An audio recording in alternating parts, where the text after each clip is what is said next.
Hi students, welcome to our channel career Mantra. Student, previous video में मैंने आपको बताया था कि नीट के एक्सपेक्टेड कट ऑफ क्या हो सकते हैं। ऑल इंडिया जो रैंक है, ऑल इंडिया कोटा है, उसके अनुसार से कितने मार्क्स पे आपको गवर्नमेंट मेडिकल कॉलेज मिलने के चांसेस हैं। स्टूडेंट, सेकंड वीडियो के लिए मैंने आपसे कमिटमेंट किया था कि सेकंड जो हमारे वीडियो होगा, स्टेट में क्या कट ऑफ होने के चांसेस है गवर्नमेंट मेडिकल कॉलेज के लिए। बट स्टूडेंट्स, आपके इतने सारे कॉल्स, बहुत सारे स्टूडेंट्स के कॉल हमारे पास आ रहे हैं रिगार्डिंग एमबीबीएस इन नेपाल।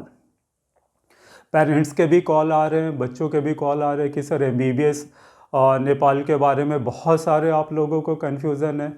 एक्चुअली है क्या कि वैसे स्टूडेंट्स जो एब्रॉड जाना चाहते हैं किसी कारण से, उनका फ़ीस का बजट कम हो, या फिर इंडिया में कोई अच्छे मेडिकल कॉलेज उनको नहीं मिल पा रहे हो, या वैसे मेडिकल कॉलेज मिल पा रहे हो जिसकी फ़ीस काफ़ी हाई है, तो ऐसे स्टूडेंट्स जो एब्रॉड के लिए प्लान करते हैं, तो एब्रॉड के प्लान करने के अनुसार उनका सबसे फर्स्ट डेस्टिनेशन होता है वो नेपाल होता है। क्योंकि नेपाल का सबसे बड़ा रीज़न है कि ये हमारे एकदम से पड़ोस में है। कोई हमें वीज़ा की ज़रूरत नहीं होती है, पासपोर्ट की ज़रूरत नहीं होती है, हम ईजिली वहाँ पे ट्रैवल कर सकते हैं। दूसरा जो सबसे बड़ा चीज़ है वो ये है कि जिस तरह से हमारा इंडिया में फेस्टिवल्स होते हैं, हमारे इंडियन फेस्टिवल्स होते हैं, हमारा जो कल्चर है सेम उसी तरह से वहाँ भी एक तरह से कह लो कि आप मिनी इंडिया में वहाँ पे रह रहे हो। नेपाल में बहुत सारे इंडियंस भी वहाँ पे हैं, तो बच्चों को लगता है कि हमें बाहर जाकर भी अपने कंट्री की फीलिंग आ रही है। तो इसके कारण भी बहुत सारे पेरेंट्स ऐसे होते हैं, उनको लगता है कि अगर हमें अब्रॉड ही भेजना तो क्यों ना हम नेपाल भेज दें। स्टूडेंट्स, अगर हम कोर्स ड्यूरेशन की बात करें तो नेपाल में भी same as it is India 4.5 years का जैसे यहाँ पे क्लासेस होते हैं प्लस 1 ईयर का इंटर्नशिप होता है, सेम नेपाल में 4.5 ईयर्स का कोर्स ड्यूरेशन है, 1 ईयर का इंटर्नशिप है। एक जो मेजर चीज़ है कि जिस पैटर्न को हम फॉलो करते हैं उसी पैटर्न को नेपाल भी फॉलो करता है, तो ऑलमोस्ट आप मान के चलो कि सेम चीज़ आपको नेपाल में पढ़ने को मिलता है। उसका सबसे बड़ा रीज़न क्या है कि वो हमारे जो कोर्स करिकुलम है उसको नेपाल के मेडिकल कॉलेजेस फॉलो करते हैं। स्टूडेंट, लास्ट 2 ईयर्स से नेपाल में जैसे इंडिया में हमारा नीट होता है, उसी तरह नेपाल में एक उनका नेपाल मेडिकल काउंसिल बोर्ड का एक एग्जामिनेशन होता है। उस एग्जामिनेशन को क्रैक करने के बाद आप वहाँ के गवर्नमेंट मेडिकल कॉलेज या प्राइवेट मेडिकल कॉलेज में एडमिशन के लिए एलिजिबल होते हैं।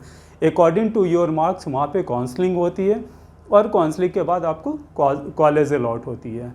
पहले क्या था कि पहले सिर्फ आपके नीट के स्कोर पे, अगर आप नीट क्वालिफाई हैं तो नीट के स्कोर पे आपका एडमिशन वहाँ पे हो जाता था।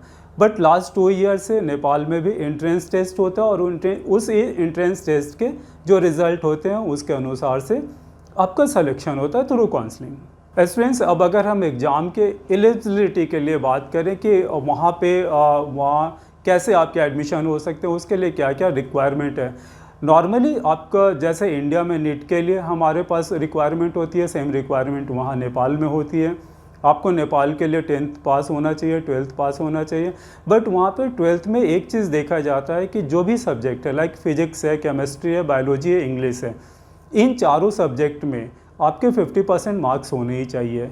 मतलब इंडिविजुअल फिजिक्स में भी 50 होना चाहिए, केमिस्ट्री में भी 50 होना चाहिए, बायोलॉजी में भी 50 होना चाहिए और इंग्लिश में भी 50 होना चाहिए।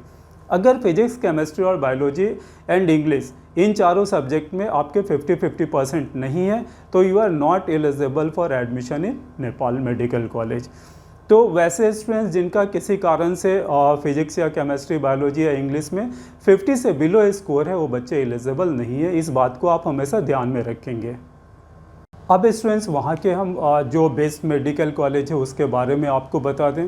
वहाँ पे 2 गवर्नमेंट मेडिकल कॉलेज है। First BP Koirala institute of health science and second institute of medicine. BP Koirala institute of medical sciences BP Koirala institute of health sciences Dharan में है और इंस्टीट्यूट ऑफ मेडिसिन काठमांडू में है। ये 2 वहाँ के गवर्नमेंट मेडिकल कॉलेज हैं।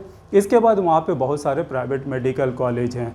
तो अगर आपको गवर्नमेंट मेडिकल कॉलेज में जाना हो या प्राइवेट मेडिकल कॉलेज में जाना हो, you have to qualify their entrance exam. अगर आप उनके एंट्रेंस एग्ज़ाम को क्वालिफाई कर लेते हो तो फिर जाकर आप एलिजिबल हो तो नेपाल में किसी भी मेडिकल कॉलेज में एडमिशन के लिए।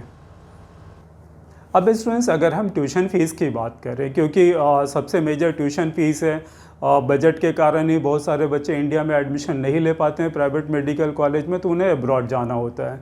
तो नेपाल में आप मान के चलो कि अप्रॉक्स आपके फ़ीस जो होगी including your hostel accommodation and everything, it comes approx 50 to 55 lakh. हो सकता है कि इस बार नेपाल के फ़ी क्राइटेरिया में थोड़ा चेंज हो, कुछ फ़ीस कम होने की संभावना हो, बट अभी जो हमारे पास इंफॉर्मेशन है उसमें चाहे गवर्नमेंट मेडिकल कॉलेज हो या वहाँ का प्राइवेट मेडिकल कॉलेज हो, यू हैव टू पे 50 to 55 लाख, और इसके बीच में ही आपकी tuition fees, accommodation, fooding, lodging everything include होती है। और स्टूडेंट्स एक जो सबसे मेजर चीज़ है कि अगर आपका सिलेक्शन हो जाता है किसी भी गवर्नमेंट मेडिकल कॉलेज में या प्राइवेट मेडिकल कॉलेज में, तो प्राइवेट मेडिकल कॉलेज में जो ट्यूशन फ़ीस आपकी होती है अप्रॉक्स मान के चलो कि 40 to 45 लाख के आसपास ट्यूशन फ़ीस होती है। तो उस ट्यूशन फ़ीस का 50% at the time of admission आपको जमा करना पड़ता है। तो अगर नेपाल के लिए आप इंटरेस्टेड हो, आप एप्लीकेशन डाल रहे हो, तो इन चीज़ों को आपको ध्यान में रखना होगा कि फर्स्ट ईयर की ट्यूशन फ़ीस की 50% जो भी ओवरऑल जो ट्यूशन फ़ीस होगा उस ट्यूशन फ़ीस का 50% आपको वन टाइम पे करना होगा। रेस्ट जो आपकी फ़ीस बच जाती है उसको आप 3 इंस्टॉलमेंट में पे कर सकते हैं। ये नेपाल के सारे प्राइवेट मेडिकल कॉलेजेस का एक रूल है, इस रूल को आपको फॉलो करना पड़ता है। अब स्टूडेंट्स बहुत सारे पेरेंट्स और आपके कॉल्स आते हैं रिगार्डिंग स्कॉलरशिप के, नेपाल में कोई स्कॉलरशिप है कि नहीं। BP Koirala institute of health sciences में स्कॉलरशिप है। वैसे 3 बच्चे जो पूरी तरह से नंबर 1, नंबर 2, नंबर 3 पे आते हैं उनके लिए 100% स्कॉलरशिप का ऑप्शंस है। 100% स्कॉलरशिप का मतलब आपको कोई भी ट्यूशन फ़ीस नहीं देना पड़ेगा। फिर फ्रॉम 4 to 9 जो बच्चे आते हैं उन बच्चों के लिए भी कुछ स्कॉलरशिप है। अगर आप 4 to 9 के बीच में आप आ जाते हैं तो आपका जो फ़ीस होगा अप्रॉक्स 32 लाख के आसपास होगा, including your tuition fees and everything, accommodation, fooding, lodging, examination fees, सब कुछ मिलाकर। तो सिर्फ एक बीपी कोइराला ही है जो इंडियन स्टूडेंट्स के लिए वहाँ पे स्कॉलरशिप की अपॉर्चुनिटी है, और कोई भी गवर्नमेंट मेडिकल कॉलेज, एक ही government medical college, institute of medicine या फिर प्राइवेट मेडिकल कॉलेज में किसी भी तरह के स्कॉलरशिप के कोई ऑप्शंस नहीं है। अब स्टूडेंट्स आपके बहुत सारे कॉल्स थे रिगार्डिंग एप्लीकेशन के लिए कि एप्लीकेशन फॉर्म कब से फिल होना है। स्टूडेंट्स अभी तक 2021 के एप्लीकेशन फॉर्म के डेट्स नहीं आए हैं। आई होप कि इस मंथ के लास्ट तक एप्लीकेशन फॉर्म के डेट्स आ जाएंगे, और एप्लीकेशन फॉर्म के जब डेट आएंगे तो आपको ऑनलाइन एप्लीकेशन फॉर्म भरने के ऑप्शंस होते हैं। वहाँ पे अप्रॉक्स आपको इंडियन 7,500 के आसपास पे करना पड़ता है। हो सकता है कि एप्लीकेशन फ़ीस के चार्जेस कुछ अलग भी हो सकते हैं, बट एक एवरेज में आपको बता रहा हूँ कि 7,500 के आसपास आपको एप्लीकेशन फ़ी चार्ज करना पड़ता है। आप यहाँ से इंडिया से भी एप्लीकेशन फॉर्म भर सकते हैं, बट उसमें एक प्रॉब्लम ये आती है कि अगर आप इंडिया से एप्लीकेशन फॉर्म भरते हैं तो जो एप्लीकेशन फॉर्म के चार्जेज होते हैं वो स्विफ्ट ट्रांसफ़र कराना पड़ता है। बहुत सारे केसेस में हम लोगों ने देखा है कि स्विफ्ट ट्रांसफ़र कराते समय पैसे आपके अकाउंट से कट जाते हैं बट वहाँ नहीं पहुँचता है, तो वैसे कंडीशन में आपके एडमिट कार्ड नहीं आते हैं। तो ये जो परेशानी होती है इसके लिए हम आपको अपने सर्विसेज देते हैं, हम आपको हेल्प करते हैं। अब अगर हम एग्ज़ामिनेशन की बात करें तो अभी तक जो हमारे पास इंफॉर्मेशन है, एग्ज़ामिनेशन दिसंबर के आसपास होने के चांसेस है, इधर नवंबर लास्ट में होगा या फिर दिसंबर में होगा। तो स्टूडेंट्स अभी आपके पास काफ़ी टाइम है अपने कैरियर को प्लान करने के लिए, अपने एडमिशन्स को प्लान करने के लिए। अगर नेपाल भी एक ऑप्शन है तो आप नेपाल के लिए प्लान कर सकते हैं। जो सबसे मेजर है कि यहाँ पे कोई आपको एडिशनल चार्जेस नहीं पे करना पड़ता है। जो भी ट्यूशन फ़ीस है, हॉस्टल एकोमोडेशन है, वही आपको पे करना पड़ता है।